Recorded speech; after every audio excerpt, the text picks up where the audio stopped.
Does democracy actually still matter? I get that question all the time. So before I answer that question, let me just pose a few questions back to you. How many of you in the last year or two have gone out to vote, or posted something, a political view on social media, or gone out to worship, or chosen not to worship at all, or have gone out to the streets to protest about something that you feel absolutely passionate about? Yes, me too. Me too. That's the opportunity that we have in a free society. So let me ask this question. What percentage of the world's population do you think lives in a free country? Less than 20%. Less than 20% of the world's population lives in a country that is free, according to Freedom House's most recent report, Freedom in the World. That means that fewer than 1 out of every 5 human beings in the world lives where they can do and practice in certainty those freedoms which I talked about. This map that we'll put up shows the landscape of freedom in the world. The green countries are those countries in which they are free, in which you can practice many of those things, the freedoms that we all enjoy. The yellow ones are partly free, that they're somewhere between fully free and not free, and those purple ones are not free. And what we know about those countries are those things, the right to vote, the right to worship or choose not to worship, that can land you in jail, and sometimes even worse. And what we know also is that freedom around the world is being restricted on a daily basis. If we look in Myanmar, the military takeover has left the freedom of speech, the freedom of expression, the freedom of the press completely devastated. The Taliban takeover in Afghanistan has left the rights of women and girls, ethnic and religious minorities, absolutely devastated as well. And all of us have watched as Russian President Putin and his cronies are seeking every day to restrict the freedoms of the Ukrainian people. It is a lot, and we're seeing it around the world. So how did we get here? Let me roll back the clock to 1945. The world was emerging from the Second World War, trying to wrap our heads around the incomprehensible atrocities that occurred. There were only 12 democracies at that time. If we fast forward to 1973, the year that Freedom House began reporting our freedom in the world scores, what we know is that there were 35 democracies at that time, many of which had just thrown off the yoke of colonial occupation. But then fast forward again to 2002, more than half of the world's countries had a democratic government. There were far more people than ever experiencing freedom. And that trajectory would continue. But what we also know is that trajectory came to a halt in 2006, and it stalled. And what we've seen over the last 16 years is a democratic recession. What that means is that there are more countries and territories in which freedom is being restricted increasingly than there are where freedom is expanding. And what we're seeing in Ukraine absolutely is a threat and an assault on the Ukrainian people, but it is also an assault on democracy and part of a global trend on a threat to global freedom. So how is this happening? We know that authoritarian leaders, anti-democratic leaders around the world are working together more than they ever have. And it's not that they have some global strategy where they align all of their interests, but what they are aligned on, what they do know is that democracy is a threat to their power. You can't hold on with an iron fist if you actually give the voice to the people. So they work together against democracy and against those who are pushing for freedom. At home, they are closing the space for human rights defenders that are advocating for human rights and freedom at home. And they are increasingly now reaching across the borders, reaching into countries, even into democracies, to follow oppositionists, to follow dissidents, to follow political opponents, to harass them, to arrest them, and at some points also kill them. We see them undermining democratic institutions, elections in other democracies. They are working together because they know the more freedom is on the rise, the more they are threatened. But as we're seeing that collaboration among anti-democratic forces, we're also seeing countries that had been democratizing, had been making progress. That progress is stalled, and quite often it's stalled because a leader comes to power, sometimes by democratic means, and instead of serving their people, that leader chooses to undermine and roll back the very institutions that brought them to power.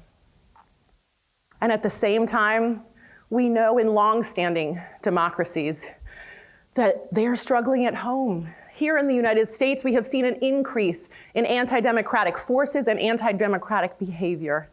And we know the very long struggle for justice for all people in our society is still a very unfinished project. And we know that those challenges are faced by other democracies. Our democratic allies around the world are also struggling at home. And this is the double-edged sword that democracies are facing today. They are both struggling with issues at home, but also looking outside of their country at that threat that is mounting from anti-democratic forces. It's a lot. It's a lot. And it's enough to make one a little bit pessimistic, I'll say. But I draw hope when I look back at history, when I roll back to 1945 or even earlier, and I look at those individuals and those movements that have stood up for justice and stood up for democracy and stood up for freedom, whether they were fighting against Nazism or communism or fighting against injustice in so many other countries. And what I see, the courage from those individuals are reflected in the courage that I see in so many places around the world today.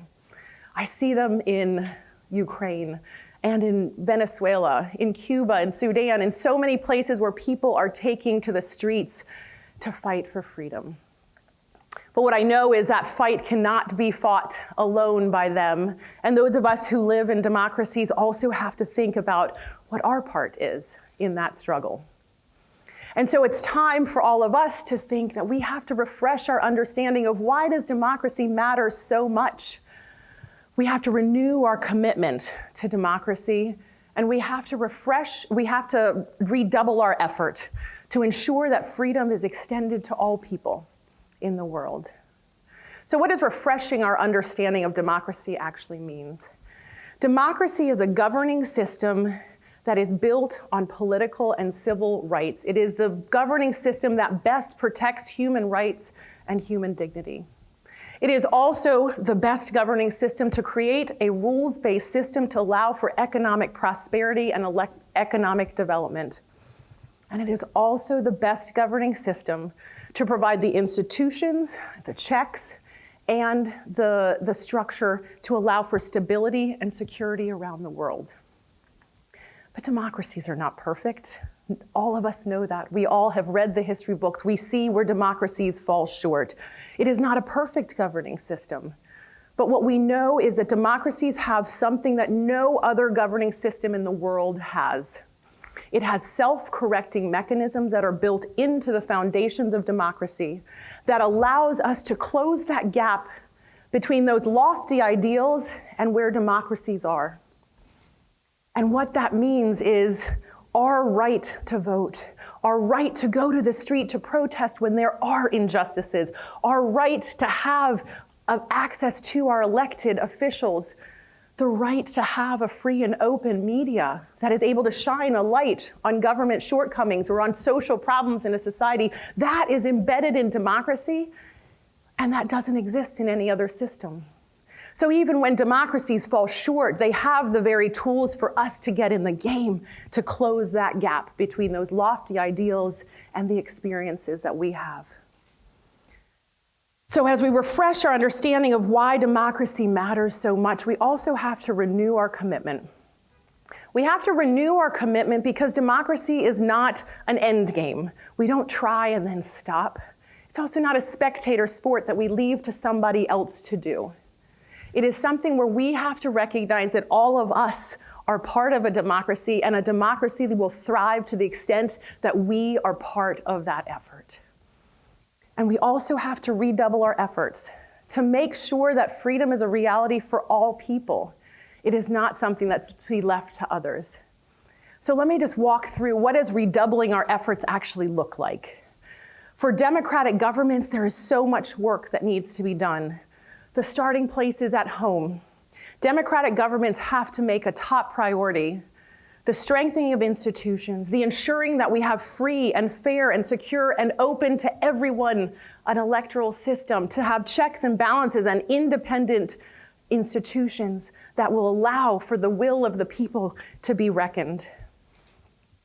We also recognize that democracies can't just turn inward. Democracies have to also be focused and walk and chew gum at the same time. There are no anti-democratic forces outside that will wait until we get our house in order at home. What we have to do is both work at home, but also push back on those anti-democratic forces. And so what does that look like? It means speaking out when we see injustice and anti-democratic behavior overseas. It means supporting with both rhetoric and economic support those governments and those individuals that are making the choice to fight for democracy and freedom. And what it means is choking off the corruption that is fueling the repression of these anti-democratic governments. The other thing which democratic governments need to realize is they have democratic allies in every single country in the world, but they just may not sit in government. They're probably sitting in the street or in hiding or in prison. But there are democratic activists in every single country that are fighting for the same freedoms that we enjoy here on a daily basis.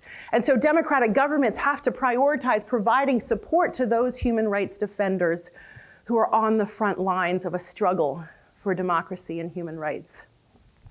But this is not just an effort for democracies. This is an effort for all of us as individuals that live in democracies. So what do? First and foremost, we get out and vote.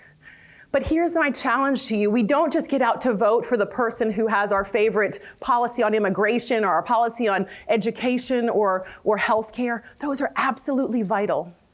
But let us use our vote for two things: the policies we care about, but shoring up our democracy. Let us vote for candidates who are both going to advance the principles that we want, but also are going to ensure that our democracy stays strong and healthy. Because if we only vote for one, but we vote for people who are going to undermine our democracy, our vote will not last. Secondly, we all have to be activists, freedom activists. What that means is, as we're thinking about those essential freedoms in a democracy, freedom of speech, freedom of expression, we need to ensure that we are protecting them not just for the people we like, but for everybody in our society. Because what we recognize is when those freedoms are strong for all people, our democracy is strong.